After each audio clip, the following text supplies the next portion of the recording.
اما بعد فقد قال اللہ تبارک و تعالی کما ورد فی سورۃ آل عمران اعوذ باللہ من الشیطان الرجیم بسم اللہ الرحمن الرحیم ان اول بیت وضع للناس للذی ببکۃ مبارکا وہدی للعالمین فیہ آیات بینات مقام ابراہیم ومن دخلہ کان آمنا وللہ علی الناس حج البیت من استطاع الیہ سبیلا ومن کفر فإن اللہ غنی عن العالمین. وقال عز وجل كما ورد في سورة الحج وَلِكُلِّ أُمَّةٍ جَعَلْنَا مَنْسَكًا لِيَذْكُرُوا اسْمَ اللَّهِ عَلَى مَا رَزَقَهُم مِّن بَهِيمَةِ الْأَنْعَامِ فَإِلَٰهُكُمْ إِلَٰهٌ وَاحِدٌ فَلَهُ أَسْلِمُوا وَبَشِّرِ الْمُخْبِتِينَ الَّذِينَ إِذَا ذُكِرَ اللَّهُ وَجِلَتْ قُلُوبُهُمْ وَالصَّابِرِينَ عَلَى مَا أَصَابَهُمْ وَالْمُقِيمِي الصَّلَاةِ وَمِمَّا رَزَقْنَاهُمْ يُنْفِقُونَ وَالْبُدْنَ جَعَلْنَاهَا لَكُم مِّن شَعَائِرِ اللَّهِ لَكُمْ فِيهَا خَيْرٌ فاذكروا اسم الله عليها صواف فإذا وجبت جنوبها فكلوا منها وأطعموا القانع والمعتر كذلك سخرناها لكم لعلكم تشكرون لن ينال الله لحومها ولا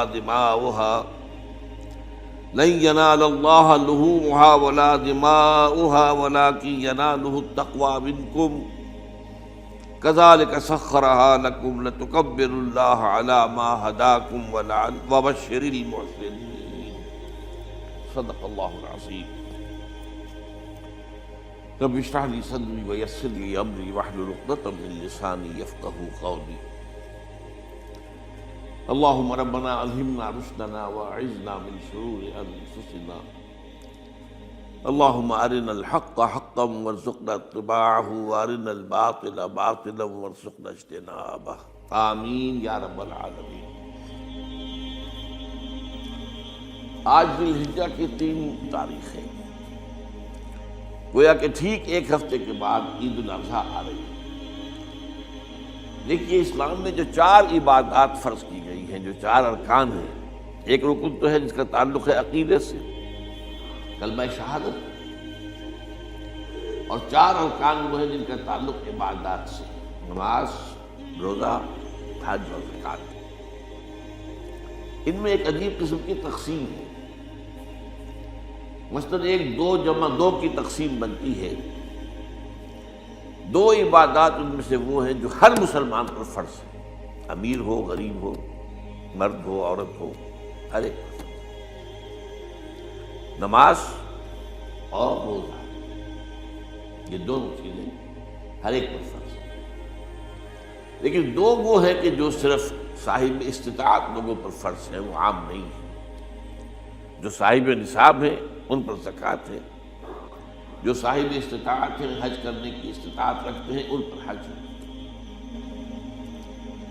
اس میں 2 جمع 2 کی ایک تقسیم اور آتی ہے ایک اور اعتبار سے. قرآن میں زیادہ ایمفیسس 2 عبادات پر ہے، نماز اور زکوٰۃ. اقیموا الصلاۃ وآتوا الزکاۃ، اقیموا الصلاۃ وآتوا الزکاۃ، اقیموا الصلاۃ وآتوا الزکاۃ، یقیمون الصلاۃ ویؤتون الزکاۃ. یہ گویا کہ بندھا ہوا ہے ایک جوڑا. جبکہ یہ صورتحال جو ہے روزے کی بھی نہیں ہے اور حج کی بھی نہیں ہے. صلاۃ اور زکوٰۃ کا حکم بے شمار مرتبہ قرآن میں آیا، اور روزے کے سارے احکام ایک مقام پر سورہ بقرہ کے 23ویں رکوع کی 6 آیات میں سب کا سب بیان ہوا. باقی تو بعض جگہوں پر اس کا صرف اس اعتبار سے تذکرہ ہے کہ اگر کوئی کفارہ ادا کرنا ہے اس کے لیے اتنے روزے رکھ لو، ورنہ یہ ہے کہ روزے کا اپنی جگہ پر مستقل بذات جو ہے وہ ذکر یا حکم موجود نہیں. اس اعتبار سے غور کیجئے، حج کا معاملہ بھی یہی ہے. وہ ایک تو یہ کہ سورہ آل عمران میں اس کی فرضیت کا ذکر آیا، وہ میں نے آیات آپ کو پڑھا. پر سنائی ہیں 2 آیات، ان پر ابھی گفتگو کریں گے۔ سورہ بقرہ کے 24ویں اور کچھ 25ویں رکوع میں کچھ اس کے مناسک بیان ہوئے، سورہ حج کے 4تھے رکوع میں اس کے مناسک بیان ہوئے، بس باقی پورے قرآن میں تو اس کا ذکر نہیں ہے۔ تو اس اعتبار سے فرق ہو گیا 2 جمع 2 کا، لیکن یہ جو جن کی اہمیت اس اعتبار سے کم ہو گئی ہے، اللہ تعالیٰ کی عجیب حکمت نظر آئی کہ ہماری جو 2 عیدیں ہیں وہ ان 2 عبادات کے ساتھ منسلک کر دی گئی۔ روزوں کے اختتام پر عید الفطر، حج کے ساتھ عید الاضحیٰ۔ تو گویا کہ ان 2 عبادات کی اہمیت میں اگر کسی درجے میں کوئی کمی محسوس ہوتی ہے قرآن مجید کے بیان کے حوالے سے، تو اس کی تلافی اس سے ہو جاتی ہے کہ عیدین ہماری 2 ہی عیدیں، 2 ہی تہوار ہیں، اور وہ ان 2 عبادات کے ساتھ جوڑ دیے گئے۔ اب آخری بات سمجھیے، 3 جمع 1 کی بھی ایک تفریق ہے۔ 3 عبادات وہ ہیں جو مؤقت ہیں صرف، یعنی معلق بالزمان، ان کا تعلق وقت کے ساتھ ہے، یہ نہیں ہے کہ کسی خاص جگہ سے متعلق ہے۔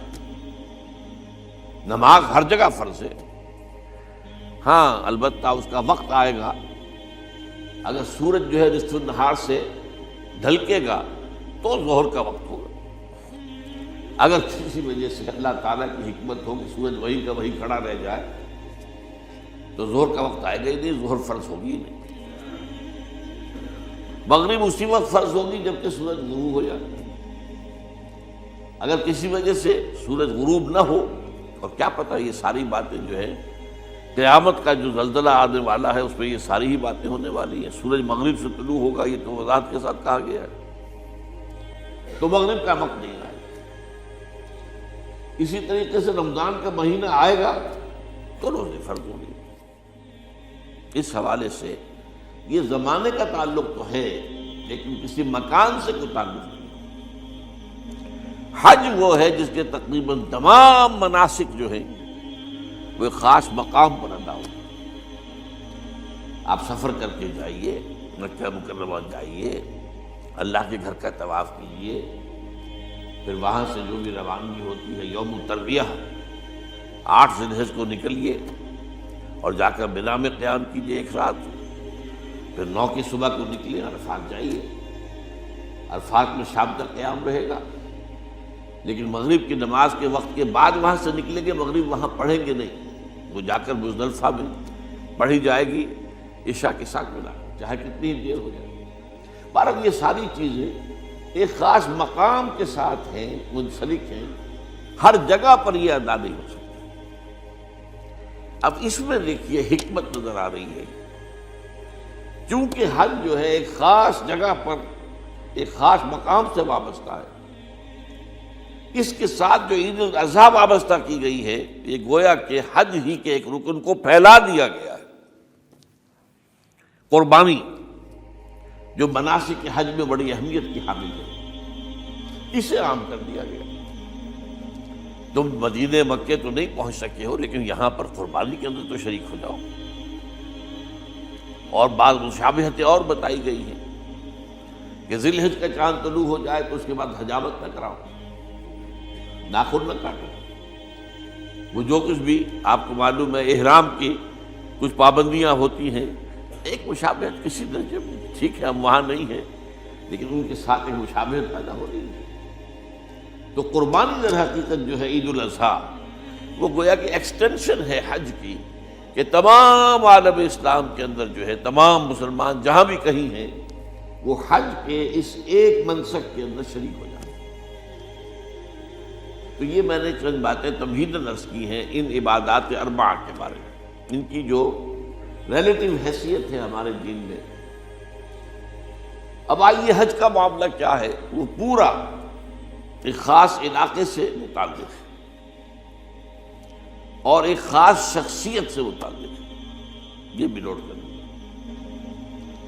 چنانچہ جو آیات میں نے آپ کو سنائی حج کے بارے میں، ان اول بیت وضع للناس للذی بمکہ تھا، مبارکم وہدی للعالمین،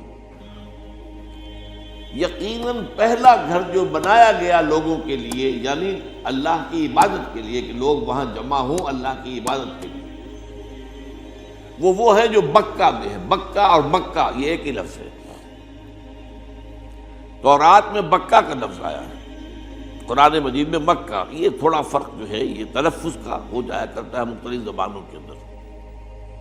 جیسا کہ آپ کو معلوم ہوگا کہ آج کل جو عرب کے لوگ ہیں وہ قاف کو گاف پڑھتے ہیں، گل، گم، قم کی بجائے گم، قل کی بجائے گل، اقول لک اقول لک، وہ گاف۔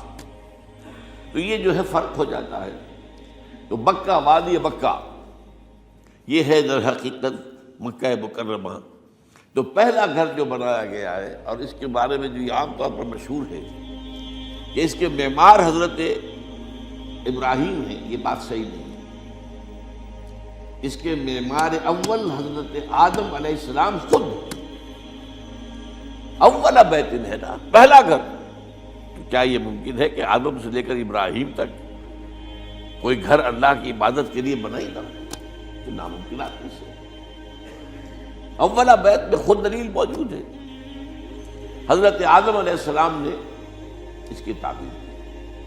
البتہ اس کے بعد بعض سیلابوں کی وجہ سے یہ عمارت گر گئی، اور کچھ جو وہاں پر آبادی بنی تھی وہ بھی ختم ہوئی۔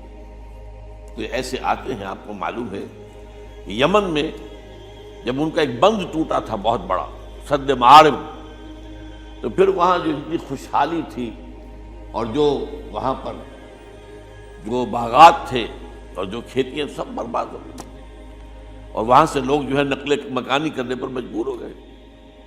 یہی یمن کے قبائل تھے جو جا کر شام اور عراق میں آباد ہوئے۔ یہی یمن کے دو قبیلے تھے جو مدینے میں آ کر آباد ہوئے، اوس اور خزرج، یہ یمن کے قبیلے تھے۔ تو اس بند کے ٹوٹنے کے بعد اگر خدا نہ خواستہ اگر ہمارا تربیلا ڈیم ٹوٹ جائے کیا ہوگا؟ پچھلے دنوں خبریں آئی ہیں اخبارات میں کہ ہندوستان میں غور ہو رہا ہے اس پر کہ تربیلا ڈیم کو اڑا دو۔ وہ سوچ رہے پاکستان کو ختم کرنے کی سبیل کیا ہو سکتی ہے؟ تو بڑی سمپل ہے اور بڑا آسان کام ہے، بمبارڈمنٹ کر دینا جو ہے۔ ٹھیک ہے، ان کا جہاز آئیں، کچھ کو ہم گرا بھی لیں گے، کچھ تو آ کر جو ہے وہاں پر وہ اپنے بم جو ہے وہ ہدف کے اوپر گرا جائیں گے، کیا ہوگا؟ یوں سمجھیے کہ جو سونامی کا آیا تھا سیلاب، وہ سونامی کا سیلاب آئے گا بھارت پاکستان کے اوپر، اور ہر چیز تباہ و برباد ہو۔ کم سے کم یوں سمجھیے کہ تقریباً 100 میل کی چوڑائی میں، اور بھی یہ سب جو ہے ریگستان بن جائے گا، ہر چیز ختم ہو جائے گی، خدا نہ خواستہ۔ دوبارہ سد معارف کے بعد یہ صورتحال واقع ہوئی تھی۔ تو اس کے بعد سے یہ جو ہے یہ اللہ کا گھر یہ جو ہے گرا ہوا تھا۔ اس کی کوئی اب صرف یہ کہ قواعد رہ گئے تھے۔ قواعد کہتے ہیں جو بنیادیں ہوتی ہیں، وہ پھر اللہ تعالیٰ نے حضرت ابراہیم کو بتائی کہ یہ ہیں وہ بنیادیں جن پر کہ وہ گھر ہوتا تھا۔ وَإِذْ يَرْفَعُ إِبْرَاهِيمُ الْقَوَاعِدَ مِنَ الْبَيْتِ وَإِسْمَاعِيلُ، ان بنیادوں پر حضرت ابراہیم اور اسماعیل نے مل کر، دو معماران حرم نے یہ عمارت جو ہے دوبارہ تعمیر کی ہے۔ تو گویا کہ حضرت ابراہیم علیہ السلام معمار دوم ہے، معمار اول اس کا جو ہے وہ خود حضرت آدم علیہ السلام۔ فیہ آیات بینات مقام ابراہیم، مقام ابراہیم ہے۔ جو بھی وہاں گئے ہیں انہوں نے دیکھا ہے یہ ایک پتھر تھا جس پر کھڑے ہو کر حضرت ابراہیم علیہ السلام تعمیر کر رہے تھے۔ اب آج تو آپ کو معلوم اسکیفولڈنگ لگ جاتی ہے، بانس لگ گئے، یا آج کل تو جو ہے پائپس جو ہے لوہے کے اس سے لگا کر، تو جیسے جیسے عمارت اٹھتی جا رہی ہے اسی طریقے سے اس کے ساتھ جو ہے وہ چل رہے ہیں اور ان کے اوپر کھڑے ہو کر تعمیر ہو رہی ہے۔ تو اس وقت کچھ نہیں تھا۔ تو ایک پتھر ایسا تھا کہ جو خود بخود اٹھتا تھا اللہ تعالیٰ کے اٹھانے سے، یا یوں کہیے کہ ملائکہ کے اٹھانے سے، اور اسی پر حضرت ابراہیم کھڑے ہو کر وہ پتھروں کے اوپر پتھر رکھتے جا رہے تھے۔ اور اس کی وجہ سے اس پتھر کے اوپر کتنی دیر کھڑے رہنا ہوا ہوگا حضرت ابراہیم علیہ السلام کا کہ اس پر ان کے پاؤں کے نشان بن گئے۔ وہ ہے مقام ابراہیم، جو آپ نے دیکھا ہوگا کہ وہاں ایک بہت خوبصورت قسم کا ایک پنجرا سا بنا ہوا ہے اور اس کے اندر وہ مقام ابراہیم ہے۔ اور جب بھی طواف کرتے ہیں تو طواف کے بعد 2 رکعتیں جو ہے وہ پڑھی جاتی ہیں ابراہیم، مقام ابراہیم کے پیچھے جتنا بھی قریب تر ہو کر پڑھا جا سکے، لیکن بہرحال رخ ادھر ہے۔ تو فی آیات بینات مقام ابراہیم ومن دخلہ کان آمنا۔ تو ایک تو یہ کہ وہ نشانیاں ہیں، وہ اللہ تعالیٰ جن لوگوں کی کہ دل کی آنکھ کھلی ہو، روحانی آنکھیں کھلی ہو، ان کو دکھاتا ہے، اور ایک وہ ہے کہ جو ہماری ان سامنے کی ظاہری آنکھوں کو بھی نظر آتی ہے۔ یہ نوٹ کر لیجئے کہ یہ مقام امن کا گہوارہ رہا ہے۔ عرب میں لوٹ مار، قتل، غارت، قتل کے بدلے میں قتل، پھر قتل کے جواب میں قتل چلتا تھا، لیکن اس وقت بدترین دور میں بھی عربوں کا معاملہ یہ تھا کہ کوئی شخص فرض کیجئے کہ وہ کئی مہینے سے اپنے باپ کے قاتل کو ڈھونڈ رہا ہے تاکہ قصاص لے سکے، بدلہ لے سکے، اسے قتل کر سکے، اسے کہیں نظر نہیں آ رہا، اچانک حرم میں نظر آ جاتا ہے، وہاں وہ نقصان نہیں پہنچائے گا اسے۔ یہ امن کا گھر ہے، اللہ تعالیٰ نے اسے امن کی جگہ بنایا ہے، بلد الامین کہا گیا ہے، امن والا شہر۔ تو یہ جو ہے، یہ تو آج تک بھی اس کی جو برکت ہے وہ نظر آتی ہے۔ وَمَن دَخَلَهُ كَانَ آمِنًا وَلِلَّهِ عَلَى النَّاسِ حِجُّ الْبَيْتِ مَنِ اسْتَطَاعَ إِلَيْهِ سَبِيلًا، اور اللہ کا حق ہے اپنے بندوں پر کہ وہ حج کریں اس کے اس گھر کا، جو کوئی بھی استطاعت رکھتا ہو سفر کی۔ اگر زاد راہ ہے، خرچہ ہے، جانے آنے کے اخراجات مہیا ہیں، اور یہ کہ آپ پیچھے جن کو چھوڑ کر جا رہے ہیں ان کے لیے بھی اتنے وقت کا جو ہے وہ انتظام ہے کھانے پینے کا، گزارے کا، نان نفقے کا، تو آپ پر حج فرض ہو گیا۔ اب اگر اس فرضیت کے بعد کوئی شخص تاخیر کرتا ہے وہ بڑے گناہ کے اندر مبتلا ہے۔ جیسے ہی فرضیت ہو جائے، پہلا کام جو ہے، پہلا قرض جو ہے، یوں سمجھیے یہ اللہ کا قرض ہے بندوں پر۔ یہ لام جو آتا ہے، لام اور اعلیٰ، لام کسی کے حق کے لیے، اعلیٰ کسی کے اوپر حق ہونا۔ وَلِلَّهِ عَلَى النَّاسِ حِجُّ الْبَيْتِ مَنِ اسْتَطَاعَ إِلَيْهِ سَبِيلًا، یہ تو اللہ کا حق ہے لوگوں پر، لوگوں کے ذمے، یہ قرض ہے اللہ کا کہ اس کے گھر کا حج کریں، جائیں، طواف کریں، اور جو بھی اس کے مناسک ہیں ادا کریں، اور وہیں پر قربانی کا بھی ہے۔ لِيَشْهَدُوا مَنَافِعَ لَهُمْ وَيَذْكُرُوا اسْمَ اللَّهِ فِي أَيَّامٍ مَّعْلُومَاتٍ عَلَىٰ مَا رَزَقَهُم مِّن بَهِيمَةِ الْأَنْعَامِ فَكُلُوا مِنْهَا وَأَطْعِمُوا الْبَائِسَ الْفَقِيرَ۔ اسی کے اندر جو ہے مناسک کے اندر قربانی بھی ہے۔ افریقہ میں آپ کو معلوم ہے، شمالی افریقہ میں زیادہ تر لوگ جو ہیں جیسے کہ ہندوستان پاکستان میں ویسے ہیں، لیکن آپ جنوب میں چلتے جائیے تو رنگ گہرا ہوتا چلا جائے گا، انتہائی سیاہ رنگ وہ بھی ہے، سب آ رہے ہیں، شکلیں جدا ہیں، زبانیں جدا ہیں، لیکن سب کے سب جو ہے ایک ہی نغمہ ان کی زبان پر ہے ایک ہی نغمہ، کہیں واضح کہیں مبہم، وہ ایک ہی مذہب، لبیک اللہم لبیک، لبیک لا شریک لک لبیک، ان الحمد والنعمت لک والملک لا شریک لک۔ اب یہ ترانہ ہے، توحید کا ترانہ ہے، اور گونج رہی ہے اس وقت، آپ اندازہ نہیں کر سکتے کہ وہ پوری سرزمین گونج رہی ہوگی اس ترانے کے ساتھ، کیونکہ تھوڑی تھوڑی دیر کے بعد نئے قافلے داخل ہو رہے ہیں۔ ابھی ایک قافلہ جو ہے اس نے سعی مکمل کی ہے، اس میں شامل ہو گیا، بلکہ اس کے دوران ہی ابھی اس کا ختم نہیں ہوا کہ تیسرا قافلہ چلا رہا ہے۔ وہ تو یہاں تو ظاہر بات ہے کہ میں نے چونکہ ایک نقشہ اپنی نگاہوں سے دیکھا ہے، مدینہ منورہ سے اور مکہ مکرمہ جاتے ہوئے رات کے وقت، کہ کہیں جو ہے وہ روشنیوں کی وہ قطار ٹوٹتی ہی نہیں تھی، مسلسل معلوم ہوتا ہے کہ سڑک کے اوپر گاڑی ہے، مسلسل، کہیں اس کے اندر وقفہ ہی نہیں، اتنے بڑے پیمانے پر اتنے بڑے پیمانے پر لوگ جمع ہو رہے ہیں. زبانیں جدا ہیں، ایک دوسرے کی زبان نہیں سمجھتے، لیکن ایک زبان اور بھی ہوتی ہے جو بغیر بولے سمجھ میں آتی ہے. اس سے معلوم ہوتا ہے سب کے لیے محبت ہے، ہمارے بھائی ہیں تمام مسلمان. بعض کے اندر یہ محبت کا جذبہ زیادہ ہے. ترکوں میں انڈو پاکستان کے لوگوں کے لیے بہت محبت ہے. اب وہ بات جو نہیں کر سکتے، سمجھا نہیں سکتے، لیکن ان کی آنکھوں سے، ان کے انداز سے وہ محبت ٹپکی پڑتی. تو عالمگیریت جو ہے اسلام کی، ہمگیریت، عالمگیریت، آفاقیت، اس کا جو مظہر نظر آتا ہے وہاں کا. پھر یہ کہ ہمارے ہاں کی جتنے بھی فرقہ بندیاں ہیں وہ وہاں ختم ہو جاتی ہے.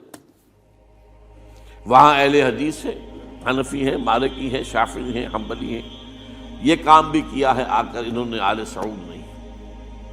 ورنہ اس سے پہلے جو ہے وہ 4 مصلے علیحدہ تھے، وہاں پر 4 جماعتیں علیحدہ ہوتی تھیں. یہ حنفی مصلی ہے، یہاں پہ حنفی امام ہے وہ پڑھائے گا. یہ شافعی مصلی ہے، شافعی امام ہے وہ نماز پڑھائے گا. تو یہ جو ایک تفریق تھی وہاں بھی موجود تھی، انہوں نے ختم کیا. ایک امام کے پیچھے جماعت ہوگی، اسی میں حنفی بھی ہیں، مالکی بھی ہیں، شافعی بھی. کچھ ہیں لوگ جو زیادہ، جن کے اندر کچھ زہر زیادہ گھل گیا ہے فرقے واریت کا، وہ پھر نہیں نماز پڑھتے، وہاں پر محروم رہتے ہیں. اس کی فضیلتوں کو چھوڑ کر جا کر کہیں اپنے جو ہے گھروں پر جہاں ٹھہرے ہوئے وہاں جا کے نماز پڑھ لیتے ہیں کہ یہ جو ہے وہابی ان کے پیچھے ہماری نماز نہیں ہوتی. لیکن نہیں، عام طور پر ایسا نہیں ہے. عام طور پر سب لوگ جمع نماز پڑھ. اور ایک سب سے بڑا مشاہدہ جو ہوتا ہے، جو مجھے سب سے پہلے ہوا تھا پہلے حج میں، یہ 1962 کی بات ہے، تو میں نے محسوس کیا یہ نماز کے اندر اختلافات جو ہیں اسلام مسلمانوں میں صرف اتنے ہیں کہ جس سے جماعت نہیں ٹوٹتی. اختلافات ہے، رفع یدین ہے یا نہیں ہے، آمین بالجہر ہے یا نہیں ہے، اختلافات تو ہیں، لیکن جماعت نہیں ٹوٹتی. وہ جو ڈرل ہے، ڈرل جیسے کہ ڈرل ہوتی ہے، آرمی پریڈ ہو رہی ہے، وہ ڈرل ختم نہیں ہوتی. ایسا نہیں ہے. میں نے جب سوچا اگر کسی مسلک کے نزدیک رکوع بھی 2 ہوتے جیسے سجدے 2 ہیں، تو وہ لوگ تو ایک رکوع کے بعد دوسرا رکوع کرتے اور باقی لوگ سجدے میں چلے گئے ہوتے، جماعت ٹوٹ جاتی. یا اگر کسی کے نزدیک ہر رکعت کے اندر جیسے رکوع ایک ہے، سجدہ بھی ایک ہی ہوتا، تو کچھ لوگ تو ایک سجدہ کر کے کھڑے ہو جاتے اور دوسرے لوگ جو ہے دوسرا سجدہ کر رہے ہوتے، جماعت ٹوٹ جاتی. تو یہ میں سمجھتا ہوں کہ کس کی حکمت ہے، کس نے یہ طے کیا کہ ٹھیک ہے آپ میں رنگا رنگی بھی ہو، اے ذوق اس چمن کو ہے زیب اختلاف سے، اختلاف بھی ہے، رفع یدین بھی ہو رہا ہے، آمین بالجہر بھی ہو رہا ہے، نہیں بھی ہو رہا ہے، سب کچھ ہے، لیکن وہ اجتماعیت نہیں ٹوٹ رہی. یہ وہ یوں سمجھیے کہ یہ زندہ معجزہ ہے اسلام کا کہ 1400 برس بیت گئے ہیں اور کتنے بڑے علاقے میں یہ اسلام پھیلا ہے، اور یہ کہ مختلف مسالک وجود میں آئے، اس میں کوئی شک نہیں ہے. حنفی ایک علاقے کے اندر آپ کو ملیں گے صرف شافعی، ہندوستان کا بھی مغربی ساحل کے صرف شافعی ملیں گے آپ کو. اس سے آگے آپ جائیے، چونکہ یہ عرب تاجروں کے ذریعے سے ایمان لائے ہیں یہ لوگ، سری لنکا کے لوگ ہیں، انڈونیشیا کے لوگ ہیں، ملیشیا کے لوگ، سب شافعی ہیں. ہندوستان میں چونکہ اوپر سے شمال سے آیا ہے اسلام، یہ ترکوں کے ذریعے سے آیا ہے، اور وہ کٹر حنفی تھے، یہاں حنفیت آئی. ترک جو ہے کٹر حنفی، یہ ترکی تو تھے جو آئے تھے. یہ کون تھا؟ محمود غزنوی کون تھا؟ سبکتگین کون تھا؟ الپتگین کون تھا؟ بختیار کاکی کون تھا؟ قطب الدین بختیار، یہ کون تھے؟ سب ترک. اور ترک بھی کون؟ غلامان، خاندان غلامان یاد کیجیے. لیکن بہرحال ان کے ذریعے سے جو اسلام ان کے ساتھ آیا ہے وہ خالص حنفی اسلام، کوئی حرج نہیں. وہاں جا کر سب جمع ہو جاتے ایک وحدت کے اندر. تو یہ چند مشاہدات وہاں کے ہوتے ہیں جو ہماری ظاہری آنکھوں کو بھی نظر آ جاتے ہیں، جس کا کہ قلب کے اوپر بڑا گہرا اثر پڑتا ہے. اب میں ایک موضوع لے رہا ہوں، یہ جو قربانی کا مسئلہ ہے، اس کے بارے میں ایک زمانے میں تو بہت منکرین حدیث کی طرف سے اس کے خلاف بڑی جو ہے ایک مہم چلی تھی کہ ختم کیا جائے اس کو۔ یہ خام خواہ جو ہے خرچ ہوتا ہے بہت بڑا، اور ضائع ہوتا ہے گوشت، اتنے بڑے پیمانے پر گوشت ہوتا ہے، کھایا نہیں جاتا۔ اچھا، ایک زمانے میں فریج بھی نہیں تھے، یہ بھی نہیں کہ آپ محفوظ کر لیں، گوشت ضائع بھی ہو سکتا تھا، اور بھی چیزیں جو ہے وہ گوشت کی وہ صحیح طور سے استعمال نہیں ہوتی تھی۔ تو اس کے اوپر بڑا پروپیگنڈا منکرین حدیث کا رہا کہ یہ جو ہے قربانی صرف حج کے موقع پر ہے۔ میں اس کی نفی کے لیے آج آپ کو بتا رہا ہوں کہ سورہ حج کے اندر جو 2 رکوع ہیں، ایک چوتھا ایک پانچواں، چوتھے رکوع میں بھی قربانی کا ذکر ہے، پانچویں میں بھی قربانی کا ذکر ہے۔ یہ ایک دم جو ہے ایک جگہ پر جو 2 طرح کی قربانیوں کا ذکر ہو رہا ہے، یہ کیوں ہو رہا ہے؟ چوتھے رکوع میں وہ مناسک حج کے ساتھ اس کا ذکر ہے، وہاں جو فرمایا گیا لِيَشْهَدُوا مَنَافِعَ لَهُمْ وَيَذْكُرُوا اسْمَ اللَّهِ عَلَىٰ مَا رَزَقَهُم مِّن بَهِيمَةِ الْأَنْعَامِ فِي أَيَّامٍ مَّعْلُومَاتٍ عَلَىٰ مَا رَزَقَهُم مِّن بَهِيمَةِ الْأَنْعَامِ فَكُلُوا مِنْهَا وَأَطْعِمُوا الْبَائِسَ الْفَقِيرَ۔ وہاں پہ قربانیاں دو، پھر اللہ کا نام لو ان جانوروں پر جو اللہ نے تمہیں عطا کیے ہیں، اور جو معین دنوں کے اندر دو، فی ایام معلومات، اور پھر اس میں سے خود بھی کھا، اور جو ہے جو جیسے صدقہ کا گوشت ہوتا ہے وہ نہیں ہے، وہ قربانی کا گوشت ہے، اس میں سے آپ خود بھی کھائیں اور غرباء کو کھلائیں، غریبوں کو دیں، مساکین کو دیں۔ تو یہ پورا حکم آ چکا ہے چوتھے رکوع کے اندر۔ پانچواں رکوع پورا کا پورا جو ہے وہ عید الاضحیٰ پر ہے میرے نزدیک۔ یہی حکمت صوم کے بارے میں ہے کہ وہاں جب ایک حکم تکرار کر کے آیا کہ پہلے فرما دیا گیا فَمَنْ كَانَ مِنْكُمْ مَرِيضًا أَوْ عَلَىٰ سَفَرٍ فَعِدَّةٌ مِّنْ أَيَّامٍ أُخَرَ، اگر بیمار ہو کوئی اور یہ یا کہ سفر پر ہو تو وہ تعداد دوسرے دنوں میں پوری کرے۔ پھر کیا وجہ دوبارہ آ رہا ہے؟ شہر رمضان الذی انزل فیہ القرآن ھدی للناس وبینات من الھدی والفرقان فمن شہد منکم الشہر فلیصمہ ومن کان مریضا او علی سفر فعدۃ من ایام اخر۔ کیوں؟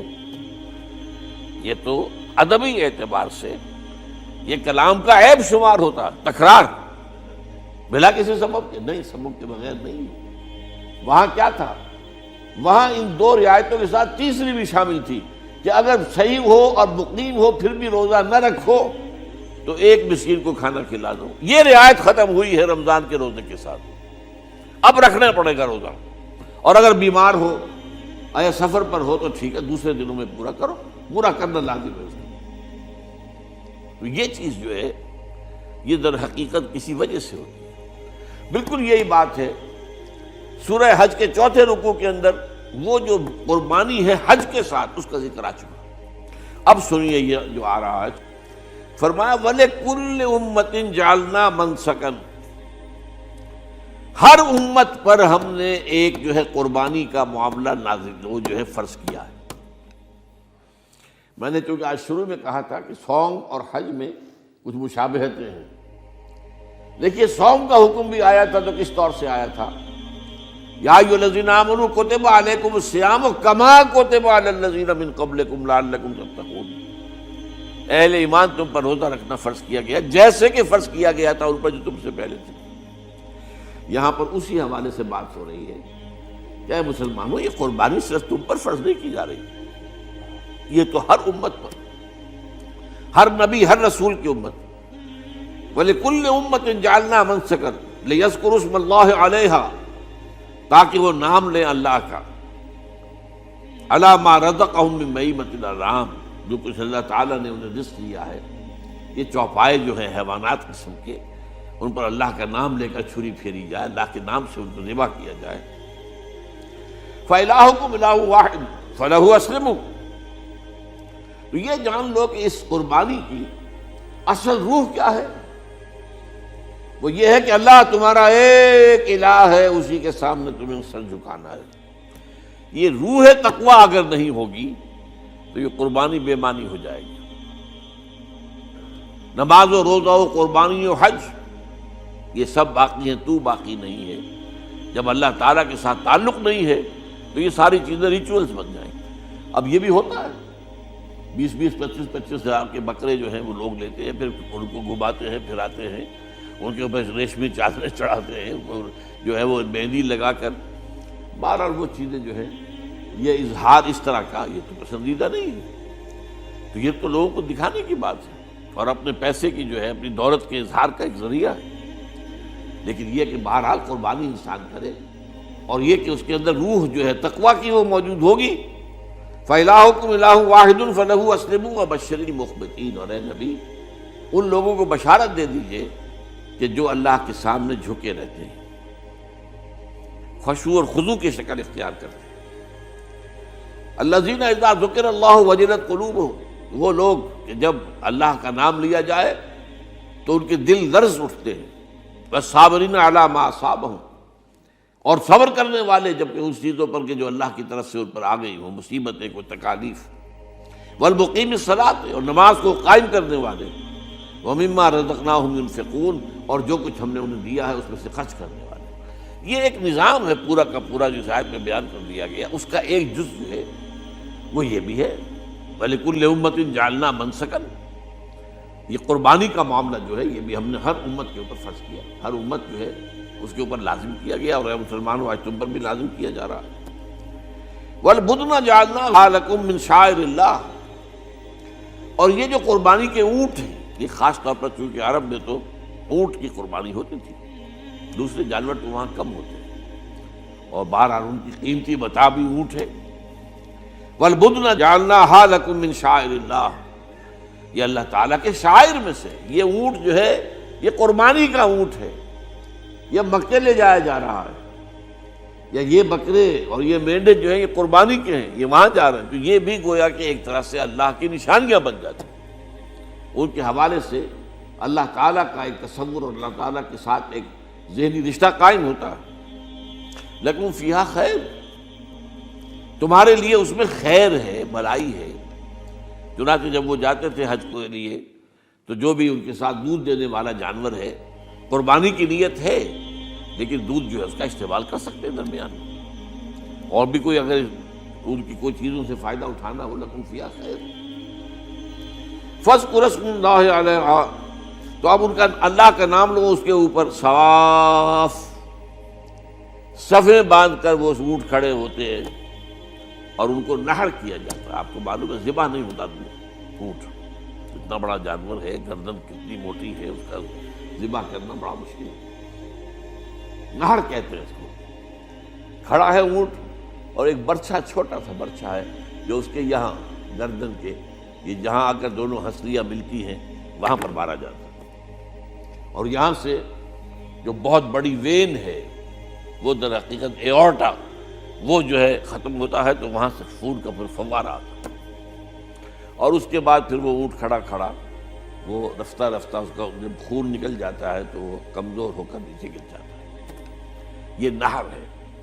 اقول قولی ھذا واستغفر اللہ لی ولکم ولسائر المسلمین والمسلمات۔